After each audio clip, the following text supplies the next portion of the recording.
good afternoon, good evening, any time of the day you are watching. It's time for biology class, and today we are going to be looking at week 1 SS2 biology, the first topic in the first time scheme of work. The topic is classification of plants.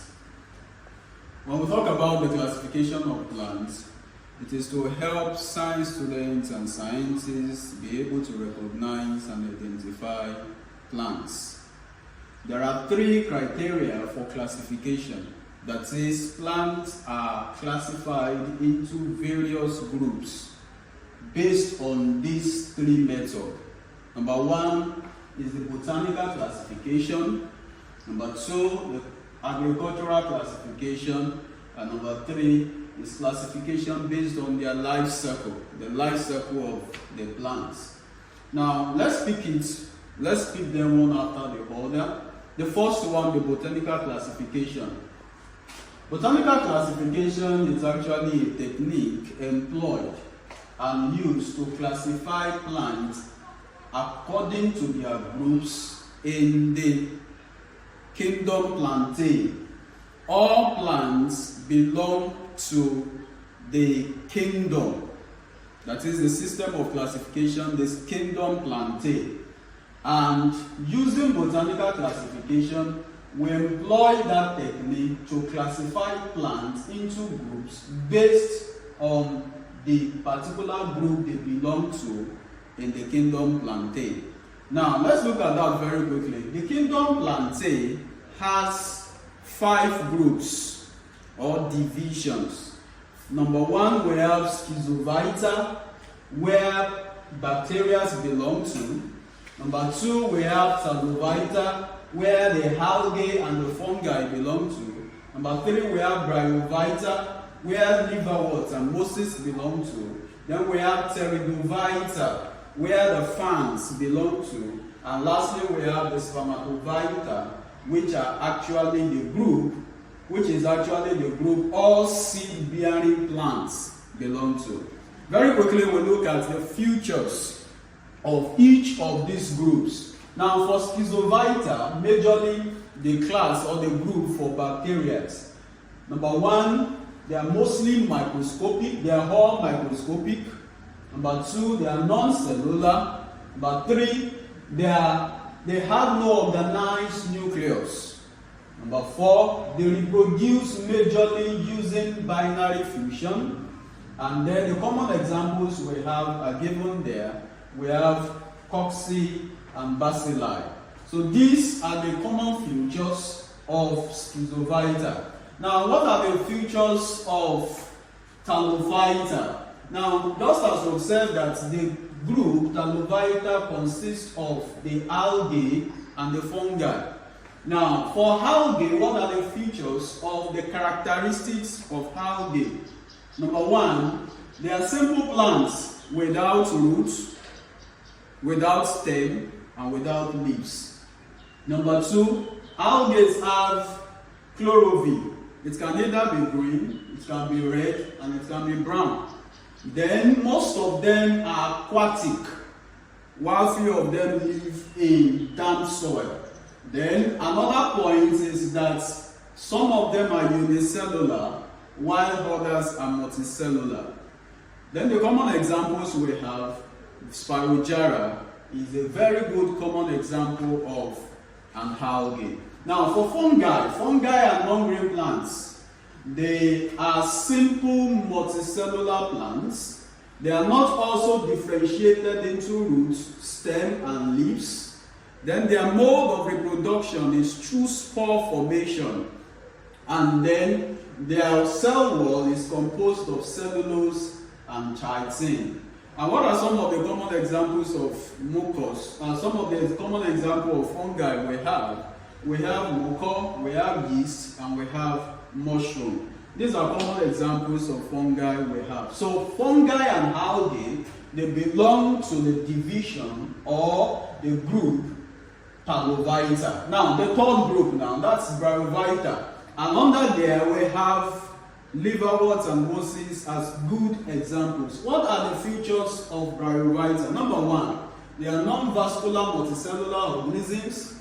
They have chlorophyll, which is their photosynthetic pigment,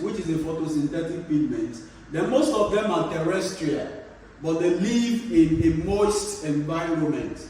Then their body is differentiated into stem-like and leaf-like structures. They have something that resembles like the stem. They have something that resembles like the leaf. Then Bryovitas, they lack true stem, true leaves, and true roots. Then their mode of reproduction is asexual mode of reproduction. And if it is asexual, that means they will reproduce via gametes. And if they also undergo asexual mode of reproduction, which is through spore formation.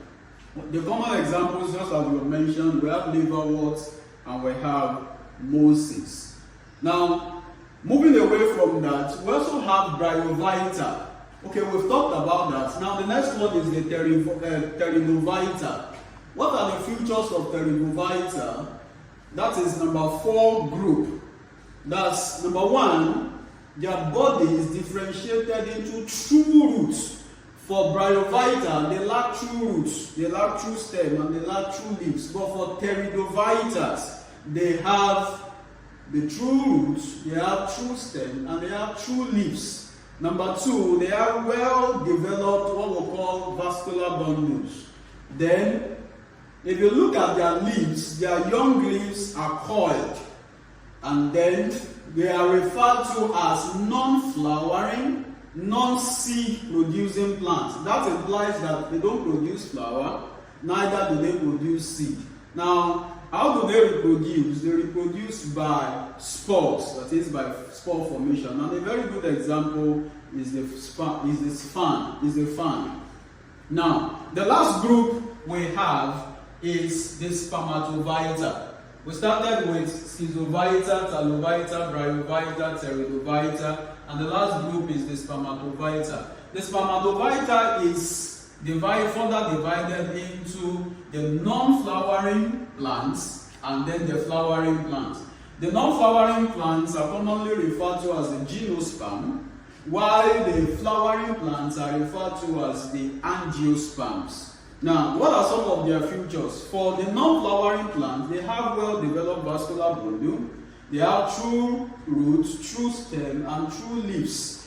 Then they are green in color, they have chlorophyll in their leaves. Then they have what we call cones. Cones, take note of that, where naked seeds are formed. There is no fruits. And a very good example of gymnosperms is the wisdom pine. Now, coming to flowering plants, the angiosperm, number 1, the features, they possess true flowers. They have well-developed stem, roots, and leaves. Then they have well-developed vascular bundles, and then they have seed as well as fruits. For gymnosperm, no fruits. They have naked seeds. But for angiosperm, they have seed as well as fruits. And this particular group of plants are the most advanced of all the plant kingdom. A very common example is we have the maize and then we have the mango tree.